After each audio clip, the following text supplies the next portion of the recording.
In this video, I'm going to be sharing 3 ways you can really protect your business from those slower months that we all hate. Welcome to another video. My name is Rizakos, early childhood educator by trade. I run a marketing agency that helps childcare business owners from all over the world with their marketing needs. And one of the things that I remember when I was running my preschool was the slow months, those months when you know your staff's going to be on vacation, you know that there's empty spots, cash flow is low and it's decreasing by the minute, and you feel as though you don't know how you're going to cover all expenses, pay for all the overhead in those really slow, stressful months. So in this video, I wanted to share 3 things that I did when I was faced with those slow months. And yes, we all face those slow months in business. And I want to share with you what I did and give you some examples. So hopefully this will help you in your business and especially in those slow months.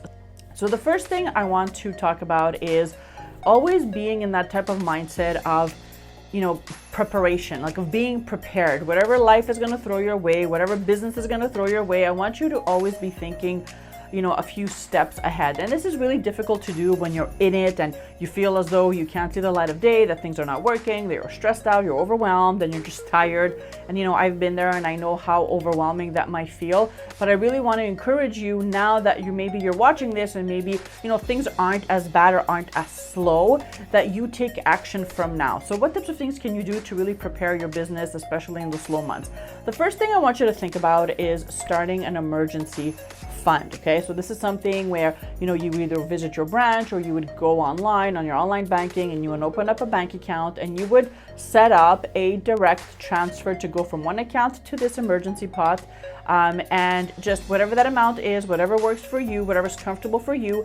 But the idea here is just taking a certain amount of money every single month and transferring over to this other account and then forgetting about it and really reaching in that pot and taking out money only when you need it, which is hopefully going to be only in your slower months. Okay, so this is something that we did in our business and it really did help us, especially during the summertime when things were really slow and we felt as though we didn't have enough money to cover expenses. We had an emergency fund set up that we would actually go in and withdraw and pay for the things that we needed to pay for, right? So this is a great way for you to really start getting in that preparation mode and thinking of what can I do to prepare my business in the slower months. Okay, so the other thing I want to discuss is knowing your calendar, knowing your business, right? Knowing when these slow months occur.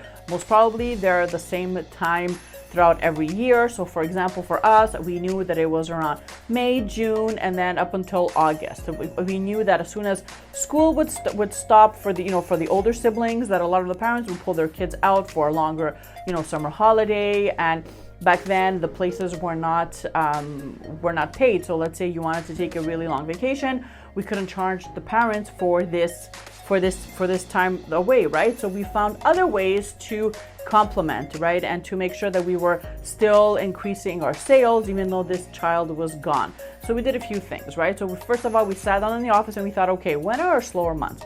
And we pinpointed exactly when that was. And then we started thinking about what can we minimize, okay? So we knew that the staff was going to be going on vacation in those slower months. So we decided to ask the parents. We sent out a very simple calendar and we asked them, when are you planning on keeping your child home, whether it's for vacation or just to stay home for the summer?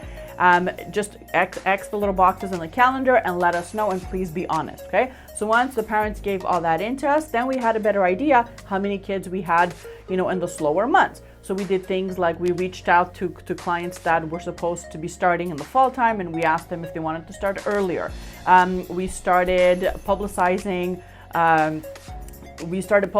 in our local newspaper that we had temporary spots, right? So let's say a mom and dad was looking for a temporary spot for a couple of weeks throughout the summer, then we would actually take their child in and they would pay the fee, and we would have their kids attend when our permanent child was on vacation for that summer, right? So that really helped us because we weren't losing that monthly payment because we had someone else taking the spot, even if it was temporary, right? We did other things like knowing exactly how many kids we would have. We would make sure we would respect the ratios, and then we would ask the staff if they would want to take a longer vacation, right? So little things like that we put together, we could only do because we knew exactly the slow months, our numbers, we knew exactly how many kids were going to be absent. We knew exactly what kind of financial hit we were going to be faced with. And then we kind of planned around it again with reaching out to clients that were supposed to be starting in the fall time, trying to give the spots to temporary children, and decreasing the staff's schedules, right? So cutting hours, cutting on things that we do not need to be investing in, so memberships, inventory, changing the menu a bit and making it a little bit lighter and cheaper. So we figured out a ways to kind of cut corners to really help us get past the slower months, okay? And the last thing we did was we started getting really creative, and we started thinking of what else can we do now that we may have a little bit more time and less kids in the center, right? So we started opening up our doors and renting out our space in the weekends or after hours to meetup groups, to people that needed a space to hold a meeting or to give a workshop. And this really helped us just generate some extra sales that were not necessarily possible before when, the daycare was fully booked or where we had kids all through the day, right? So it was a nice way to help out someone that needed the space and obviously to earn some extra income that was definitely needed in those slower months. So let me just quickly recap 3 ways you can protect and prepare your business in the slower months.